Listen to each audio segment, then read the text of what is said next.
Bonjour et bienvenue dans Face à Face. Face à moi et face à vous, Daniel Rossella, bonjour. Bonjour. Vous êtes le syndic de Nyon, directeur et fondateur du Paléo Festival, bien sûr.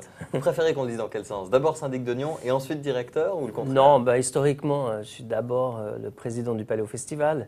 Et puis c'est un peu par accident que je me suis retrouvé dans le fauteuil de syndic, ce qui n'empêche pas que c'est un très grand plaisir. Ouais. Par accident, vous dites vraiment?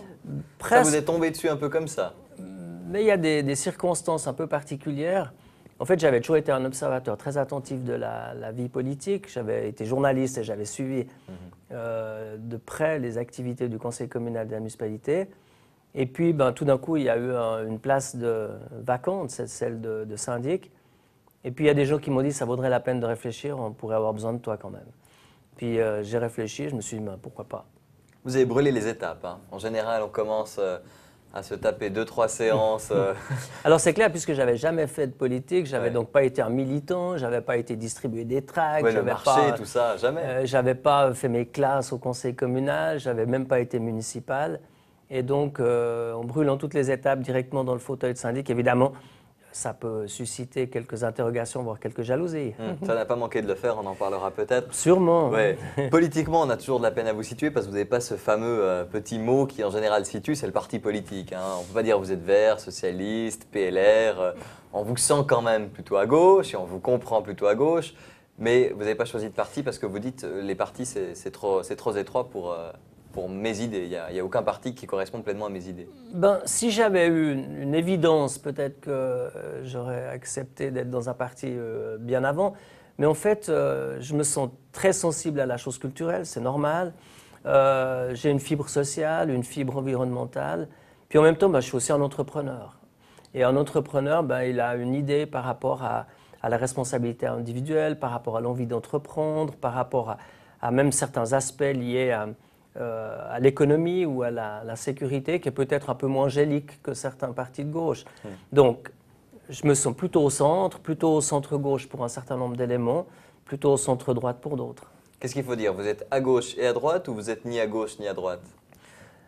Non, je pense qu'on ne peut pas vraiment situer. C'est mieux d'être au centre. D'ailleurs, un syndic, il a tout intérêt à être au centre pour essayer de faire aboutir des projets, pour faire en sorte qu'on prenne les meilleurs choix. Et il faut une responsabilité sociale, et je pense qu'il y a beaucoup d'entrepreneurs qui ont une responsabilité sociale. Et puis en même temps, la chose culturelle qui mérite d'être vraiment soutenue, on doit constater que souvent elle a été laissée à la gauche. Bon, la critique facile serait de dire vous mangez à tous les râteliers, vous voulez plaire à tout le monde. Peut-être, mais en même temps, on doit affirmer un certain nombre de choses. Celui qui veut plaire à tout le monde, finalement, il ne plaît à personne. Donc, dans certains cas, il faut une position, il faut la définir. Et moi, je préfère que les bonnes idées n'aient pas de couleur politique. Les bonnes idées, elles doivent être défendues indépendamment des clivages partisans. Et c'est comme ça qu'on a une chance de faire progresser une ville, en l'occurrence. Votre force, c'est que du coup, vous pouvez être avec tout le monde. Le problème, c'est que tout le monde peut se retourner contre vous et vous n'aurez plus personne avec vous, hein. Bon, j'ai dit quand j'ai été élu qu'en fait, je devais tout à tout le monde et rien à personne. Ouais. Donc, c'est une position quand même relativement confortable. Si un jour, j'avais tout le monde contre moi, je pense que ça serait assez grave et que je devrais en tirer les conclusions. Pour le moment, j'ai été réélu avec 65% des voix. Historiquement, je pense qu'il n'y a pas beaucoup de syndics dans le canton de Vaud qui ont fait un score comme ça. Pour le moment, je jouis de la confiance à la fois de mes collègues de la municipalité et des membres du conseil communal. Aussi longtemps que c'est ainsi, je pense que je peux continuer à faire avancer la ville. Allez, une dernière critique qu'on vous fait, après on met de côté les critiques. C'est vrai qu'on dit que vous avez été élu pas uniquement pour votre programme politique, mais aussi pour ce que vous avez réussi à côté. Si les gens vous aiment bien à Nyon, c'est parce que vous avez fait le Paléo Festival. C'est vrai, ça. Bon, c'est vrai qu'il y a un brin de notoriété qui fait que j'avais peut-être un avantage par rapport à d'autres, mais enfin, jusqu'à nouvel avis, dans une élection, la personnalité et la notoriété contribuent à certains résultats. Ce n'est pas nouveau, ça fait partie de la politique. Et votre force, c'était pas votre épouse ou votre image, c'était... Ou ma fortune, ou ouais. que sais-je. Je veux dire, le Paléo Festival est une aventure collective, mais c'est vrai que je suis le capitaine, donc peut-être un peu plus médiatisé et mieux connu que d'autres. Ça a été une chance, ça peut parfois être un handicap, parce qu'il peut aussi y avoir quelques jalousies avec ça. Faire la politique, ça vous a, j'imagine, ouvert des portes, déjà des portes de réalisation concrète et des choses que vous pouvez décider, que vous ne pouviez pas décider avant. Ça vous en a fermé aussi dans le monde culturel? Des gens ne veulent plus vous parler ou il y a des interlocuteurs qui sont plus compliqués Dans le monde culturel comme dans le monde politique, il y a un brin d'hypocrisie. Donc les gens ne vont pas me dire en face que parce que j'ai une nouvelle activité, finalement on va me parler différemment. Ouais. Ce qui a le plus changé, c'est peut-être le succès du festival. C'est-à-dire que quand une manifestation comme le Paléo Festival a un succès, qu'on peut deviner qu'il y a peut-être de l'argent derrière, ça change le regard. Je pense que on peut l'argent, plus que deviner, là, en l'occurrence, on le sait. Je pense que l'argent change plus le regard des gens. Et pourtant, dans Paléo, l'argent est un moyen et pas un but. Et ça peut paraître paradoxal, mais le fait qu'on ait eu du succès est lié à une démarche, à des valeurs, à une ligne claire. Et pas du tout parce qu'on s'est dit on va utiliser le festival pour faire de l'argent. Mais il se trouve qu'en ayant une éthique et en ayant une ligne de la passion, et finalement on arrive à un résultat qui fait que le festival a la chance d'être dans une situation financière tout à fait saine. Oui, l'engagement social est devenu un outil et puis plus uniquement le but, c'est ça. Mais c'est clair, je pense que, en fait, il faut savoir compter. Même si l'argent est un moyen, comme je disais, pas un but, il faut savoir compter parce que sinon, la pérennité d'une manifestation pourrait être en danger. Et le fait d'être bien géré, c'est un gage de pérennité. Moi, j'ai une image de vous qui, je trouve, vous résume très bien. C'était il y a quelques années, je vous ai vu en voiture, dans une vieille voiture toute pourrie, mais avec un chauffeur. C'est toujours le cas? Vous êtes toujours un chauffeur et une voiture pourrie? Ma voiture, elle n'est pas si pourrie. Bon, Okay, elle a 15 ans, c'est voilà. vrai. La voiture, pour moi, c'est, encore une fois, là aussi, c'est un moyen. J'ai un ami qui fait office de chauffeur et qui, grâce à ça, gagne quelques sous. Ouais. Mais vous Ça comprenez me que c'est permet d'être paradoxal. décontracté. Oui, mais ça me permet d'être moins stressé, ça me permet de faire plus et mieux les choses. Mais le chauffeur, c'est quand même le summum du luxe. Alors, avec la vieille voiture d'il y a 15 ans, ça donne effectivement l'impression de quelqu'un qui a de l'argent, mais qui ne cherche pas à le montrer. Pour moi, c'est une question d'organisation. Le chauffeur, il n'est pas payé par la ville. Hein. Oui. Je veux dire, il est à ma disposition par son bon vouloir quelques heures ou quelques jours par semaine. Ça me permet de m'organiser différemment. Ça me permet de faire plus de choses. Ça me permet d'être plus disponible, ça me permet d'être moins stressé parce que quand on conduit, c'est sûr qu'on est plus stressé. Ouais. À part ça, j'utilise bien les transports en commun dès que la distance est raisonnable. Oui, je suis sûr. C'est incroyable, vous n'êtes ni musicien ni chanteur, vous organisez l'un des plus gros événements culturels de Suisse, vous n'êtes pas politicien et vous gérez l'une des villes les plus importantes du canton de Vaud. Mais en fait, je pense que, comme j'avais dit une fois, je suis bon à rien, mais prêt à tout. En fait, je suis un généraliste. Vous êtes bon dans les slogans aussi. Quand j'étais journaliste, c'est vrai qu'on apprend à s'intéresser à tous les sujets pour essayer de les vulgariser. Et le fait de ne pas être un spécialiste en musique, par exemple, nous a permis d'ouvrir beaucoup la programmation. Le fait de ne pas avoir... c'est comme un vigneron. Si le vigneron il est trop dans son domaine, et qu'il ne jure que par le chasselas et le pinot noir, il va avoir beaucoup plus de peine à s'ouvrir sur toutes sortes d'autres vins, toutes sortes d'autres cépages. Dans mon cas, le fait de ne pas avoir été musicien, mais d'adorer la musique, d'écouter tout le temps de la musique, d'aller voir beaucoup de concerts, ça m'a permis de découvrir tout plein de choses sans préjugés. Daniel Rosselin, quand on parle de vous dans le canton de Vaud, il y a toujours quelqu'un pour dire « Ah oui, je le connais bien, c'est un ami ». On a l'impression que vous êtes un peu l'ami de tout le monde. Hein. Les gens, j'imagine que juste avant l'ouverture des billets du Paléo Festival, vous avez plus d'amis que jamais. Maintenant que vous êtes syndic d'une ville importante aussi, il y a beaucoup de gens qui doivent vous aborder comme amis pour vous demander des petits services, des petits conseils, non? Bon, c'est vrai qu'avec le Paléo Festival, qui a un espace, je dirais, à la fois de plaisir, de décompression, voire de bonheur pendant l'année, c'est quand même plus facile d'avoir une image positive que peut-être dans d'autres métiers où, dans l'industrie chimique, qui sont quand même moins populaires ou il y a des métiers indispensables mais qui font qu'on est peut-être un peu moins populaire. Donc je m'estime plutôt privilégié dans cette position. Puis c'est vrai que quand je vois dans un concert autant de personnes qui ont des étoiles dans les yeux, c'est une belle récompense aussi. Les étoiles dans les yeux, vous en créez aussi un peu à la direction de la ville de Nyon, enfin à la syndicature de la ville de Nyon? Non, c'est plus difficile parce qu'on doit d'abord gérer pas mal de problèmes. Ouais. La ville est face à une situation assez délicate dans la mesure où on a à la fois un développement économique très positif, ce qui est une bonne nouvelle, puis en même temps un retard dans les équipements, un retard dans les prestations, ce qui nous oblige à faire des efforts importants. Donc c'est pas très facile. Ouais, vous devez investir énormément en espérant que ça porte toujours ses fruits. Alors il faut investir avec des moyens financiers qui ne sont pas illimités de loin pas, même qui font défaut dans un certain nombre de cas. Il faut faire changer des habitudes aux gens et ça c'est jamais populaire, notamment en matière de mobilité. Tout le monde aimerait garder les mêmes avantages et puis en même temps on sait que c'est impossible parce qu'on va vers un congestionnement programmé de la ville et des alentours. Vous parlez plus anglais pendant le festival avec les artistes ou avec les gens de la ville de Nyon, les gens qui habitent à Nyon, les Nyonnais? Ils parlent beaucoup anglais, les Nyonnais aussi. C'est vrai qu'il y a beaucoup d'anglophones. On a près de 40% d'étrangers, dont un bon nombre d'anglophones. On a 450 expatriés des organisations internationales.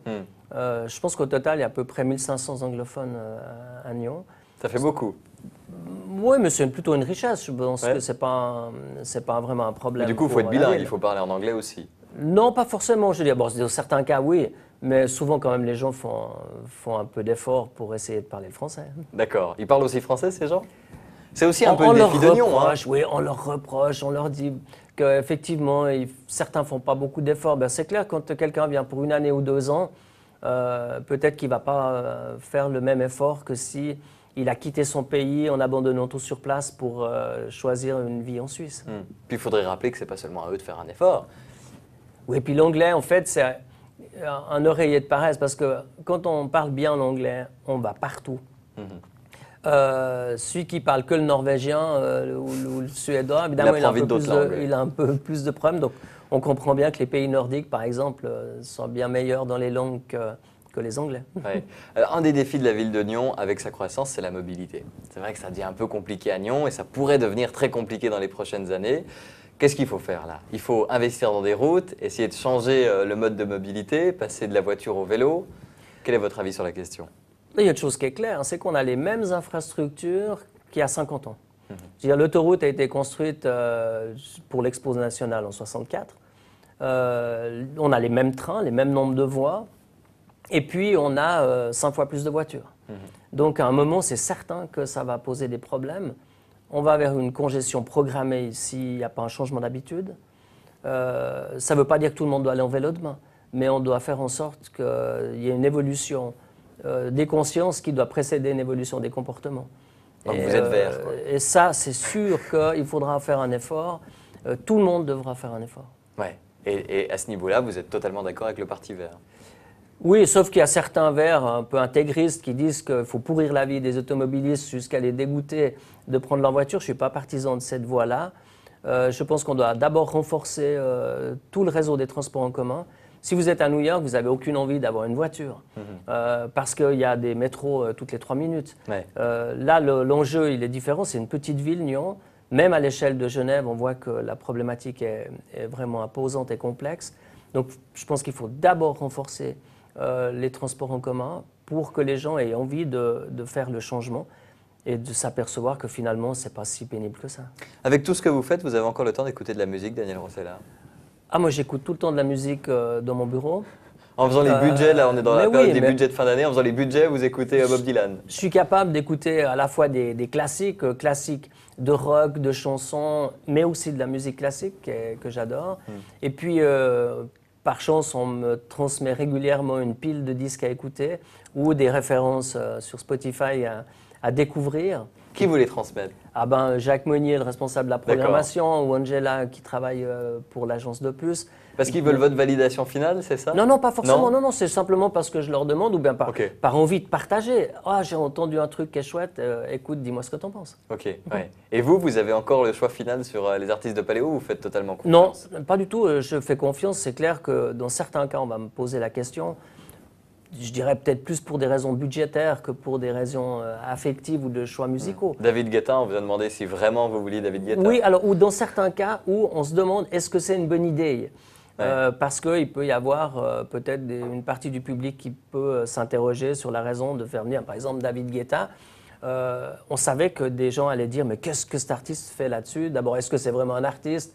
Et Du coup, puis, ça remettait en question quasiment tout le Paléo pour certaines personnes. Certaines personnes disaient, vous voyez, Paléo est devenu tellement commercial qu'ils reçoivent David Guetta. C'est vous dire si c'est devenu n'importe quoi. Et puis en même temps, les gens ont eu un immense plaisir à le voir. Je pense que c'est un phénomène et il y a une place sur la grande scène du festival pour des phénomènes. Vous êtes un phénomène, vous aussi. Vous pourriez y aller sur la grande, la Non, grande pas scène du vraiment. En fait, je festival. vais jamais sur la scène. Oui, je vais des fois pour regarder, essayer de deviner ce que ressent l'artiste. Et c'est assez impressionnant.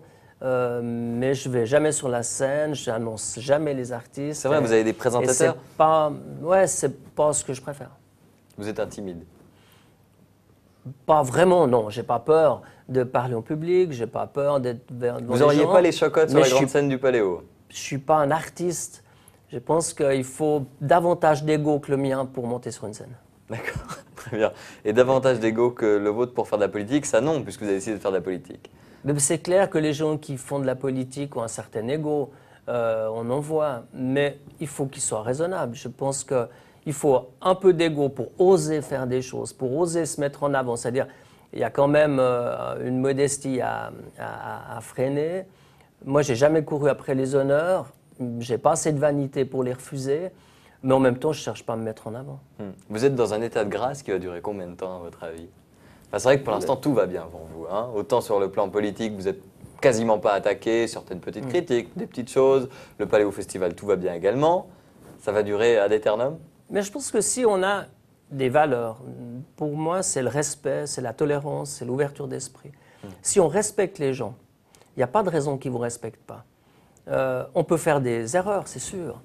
Mais si on évite de faire des fautes graves, si on évite de mépriser les gens, si on évite d'être arrogant, il n'y a pas de raison qu'on récolte finalement autre chose qu'un peu de respect aussi. C'est de belles valeurs. Je ne suis pas sûr que ce soit d'actualité, mais c'est de belles valeurs. Le respect en 2012, prenez le respect en 2012, c'est pas évident. Mais moi, je pense qu'il est indispensable. Dans le Paléo Festival, on respecte le public d'abord, on respecte les artistes, on respecte nos collaborateurs, on respecte l'environnement. Alors, bien sûr que c'est des déclarations qui semblent un peu vertueuses, mais elles sont accompagnées d'efforts réels. Et si on fait ça, moi, je suis persuadé que le public se reconnaît. Et les gens, ils ont le sentiment qu'on s'occupe d'eux, qu'ils sont bienvenus. Et ça explique probablement la fidélité du public à notre festival. On a trouvé l'homme qui fait preuve de respect en politique. Merci beaucoup, Daniel Roslat, d'être venu dans Face à Face. Merci.